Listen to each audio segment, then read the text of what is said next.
25, Fakultas Ekonomi dan Bisnis Prodi Manajemen. Di sini saya akan menjelaskan tentang kepemimpinan.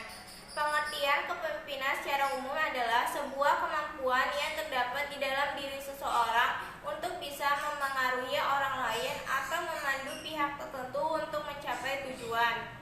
Sementara itu, definisi pemimpin dalam Kamus Besar Bahasa Indonesia adalah orang yang memimpin. Jadi, seorang pemimpin wajib memiliki kemampuan untuk memengaruhi atau memandu sekelompok orang atau pihak. Pengertian kepemimpinan menurut para ahli. Menurut Stoner, kepemimpinan adalah sebuah proses dalam mengarahkan atau memengaruhi kegiatan terkait sebuah organisasi atau kelompok demi mencapai tujuan tertentu. Menurut Wahyu Sumijo, kepemimpinan merupakan kemampuan dalam diri seseorang dan mencakup sifat-sifat seperti kepribadian, kemampuan, dan kesanggupan. Kepemimpinan tidak dapat dipisahkan dari gaya, perilaku, dan kedudukan pemimpin bersangkutan, dan interaksinya dengan para pengikut serta situasi. Menurut Sondang Pesiagian, kepemimpinan dapat diartikan sebagai kemampuan seseorang saat menjabat sebagai pimpinan organisasi tertentu dalam memengaruhi orang lain, khususnya bawahan. Ini dilakukan supaya mereka mampu bertindak dan berpikir sesuai dengan arahan tertentu, supaya tujuan tercapai dengan mudah. Menurut Himhill dan Pons, kepemimpinan adalah perilaku individu ketika memimpin aktivitas dalam kelompok atau organisasi untuk mencapai tujuan bersama atau share goal. Ada beberapa teori yang harus dipahami terkait kepemimpinan. Teori-teori tersebut, pertama, teori karakter. Teori karakter merupakan sebuah teori yang menitikberatkan karakter-karakter tertentu yang mampu menyukseskan kepemimpinan. Contohnya karakter fisik, inteligensi, ketegasan, dan sebagainya. Teori ini dipercaya oleh orang tetapi tak jarang dihampiri kritik. Salah satunya terkait karakteristik fisik. Dalam teori karakter, fisik yang terlihat tegap dan kuat dianggap sebagai karakter pemimpin terbaik. Tentu Anda tahu betul bahwa hal ini tidak sepenuhnya tepat. Pasalnya, belum tentu orang yang terlihat kuat punya jiwa kepemimpinan yang tinggi. Yang kedua, teori perilaku. Dalam teori perilaku, dijelaskan mengenai beberapa perilaku yang mencerminkan karakter pemimpin. Perilaku tersebut terbagi menjadi dua. Yang pertama adalah job centered dan yang kedua adalah employer centered. Job centered adalah sifat kepemimpinan yang berfokus pada pekerjaan. Sementara itu, employer centered berfokus pada kondisi para karyawan atau bawahan di sebuah proyek. Yang ketiga, teori kepemimpinan situasional. Teori yang dikembangkan oleh Hersey dan Blanchard ini memiliki titik berat pada kematangan para pengikut atau bawahan. Kesuksesan suatu tujuan bergantung pada matang tidaknya para bawahan. Maka dari itu, pemimpin diharapkan mampu menganalisis apakah para bawahan sudah cukup matang atau belum. Dapat disimpulkan bahwa ada berbagai perbedaan pendapat terkait teori kepemimpinan. Namun yang jelas, kepemimpinan yang sukses tidak hanya berlandaskan pada faktor pemimpin saja, tetapi juga para bawahan. Fungsi kepemimpinan sebagai berikut. Yang pertama, fungsi instruktif. Fungsi ini menempatkan pemimpin sebagai pengambil keputusan dan pemberi tugas terhadap para bawahannya. Sementara itu, para bawahannya bertugas untuk menjalankan segala instruksi yang diperintahkan oleh para pemimpin. Yang kedua, fungsi konsultatif.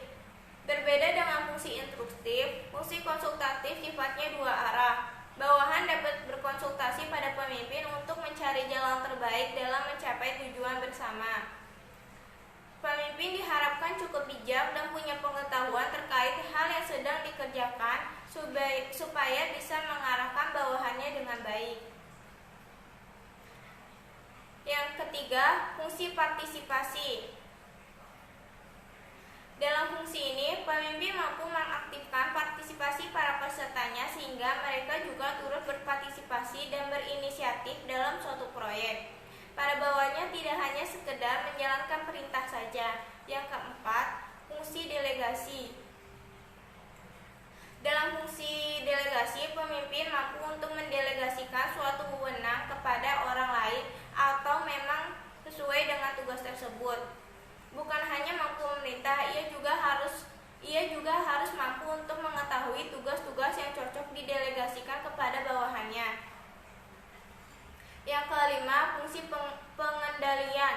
Fungsi pengendalian berarti pemimpin mampu untuk mengendalikan segala aktivitas bawahannya agar efektif bertugas untuk mencapai tujuan dan tidak keluar jalur.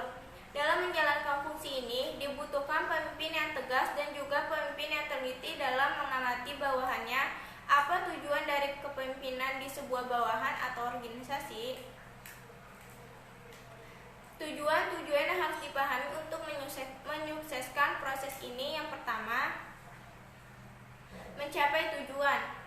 Kepemimpinan merupakan sebuah hal yang dibutuhkan dalam perusahaan atau kelompok supaya tujuan dapat tercapai. Tanpa adanya satu pihak yang berjiwa pemimpin, tujuan sulit dicapai karena tidak ada sosok yang bisa dijadikan pegangan. Yang kedua, memotivasi orang lain. Tujuan lain dari kepemimpinan adalah untuk memotivasi orang lain agar bisa melakukan sebuah hal yang baik untuk memaksimalkan hal baik dan memaksimalkan kemampuan.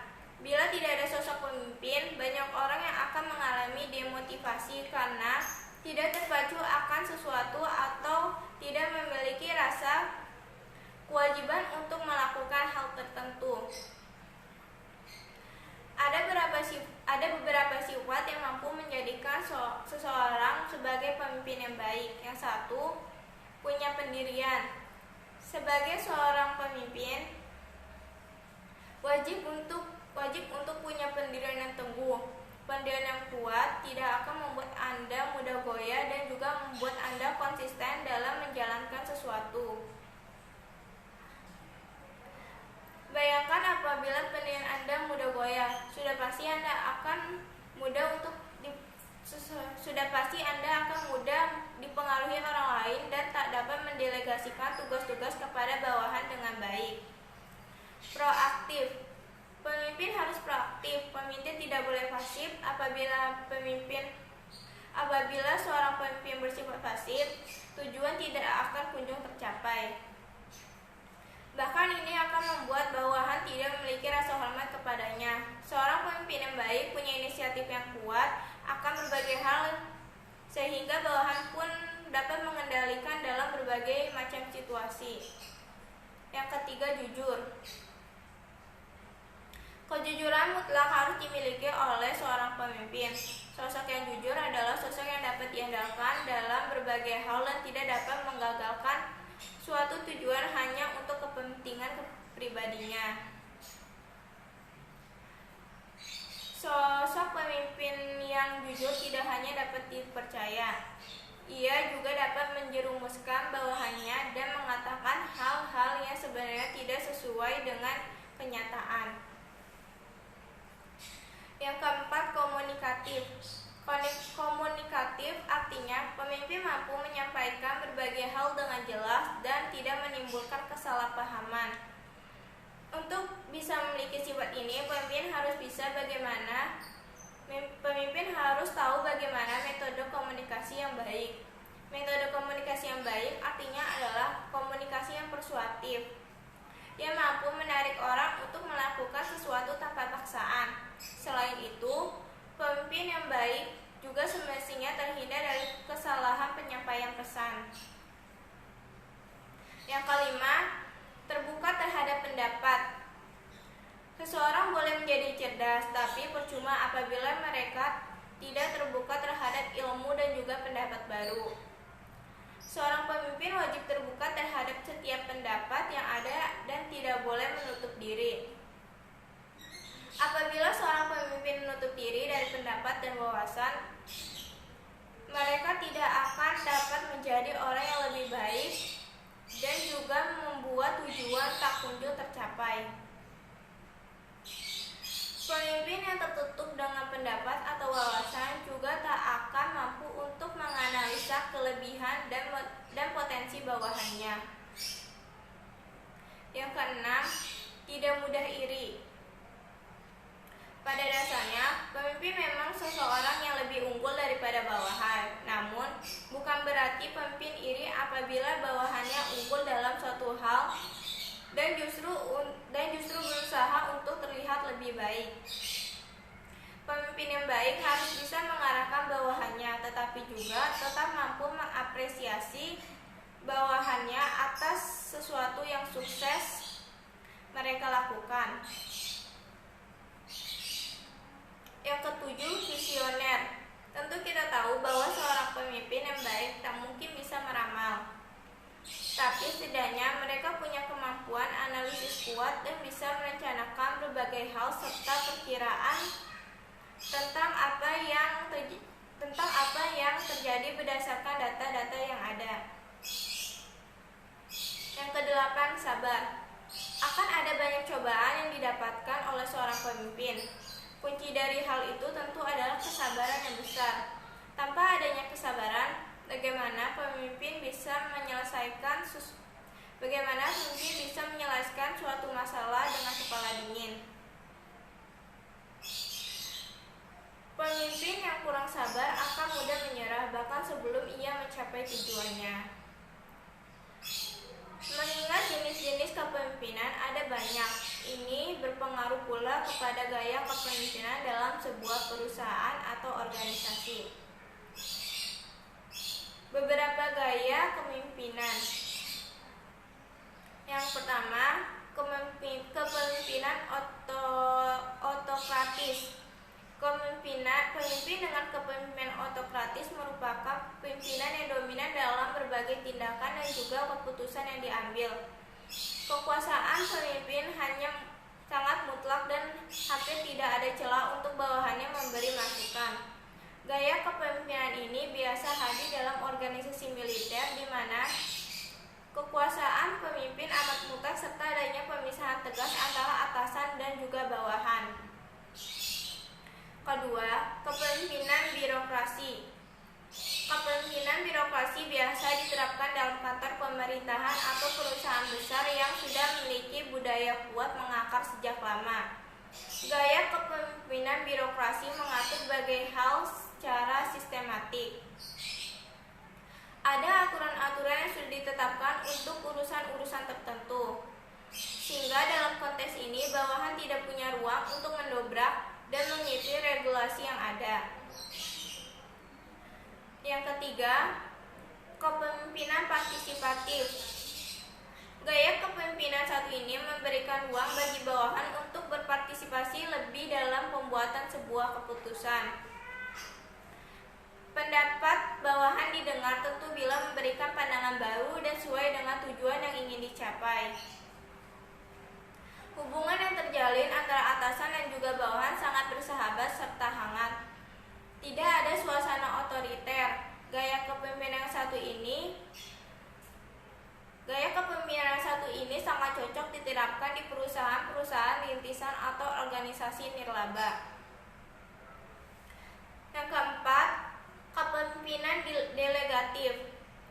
Pada gaya kepemimpinan delegatif, para bawahan diberikan kebebasan oleh para pemimpin. Maka dari itu, bawahan punya ruang untuk melakukan hal-hal sesuai dengan keyakinan mereka dan mengambil keputusan sendiri. Namun, kepemimpinan delegatif ini hanya bisa diterapkan oleh para bawahan sudah cukup matang dalam mengambil keputusan. Karena jika tidak, para bawahan akan mengambil keputusan yang salah. Itulah berbagai macam hal yang bisa Anda ketahui. Itulah berbagai macam hal yang Anda bisa ketahui terkait kepemimpinan. Pada dasarnya, kepemimpinan bukan sekedar bakat. Kepemimpinan adalah sebuah seni yang bisa dilatih dan apabila Anda mau mempelajarinya dari waktu ke waktu, Anda mampu menguasainya dengan baik. Sekian dari saya. Wassalamualaikum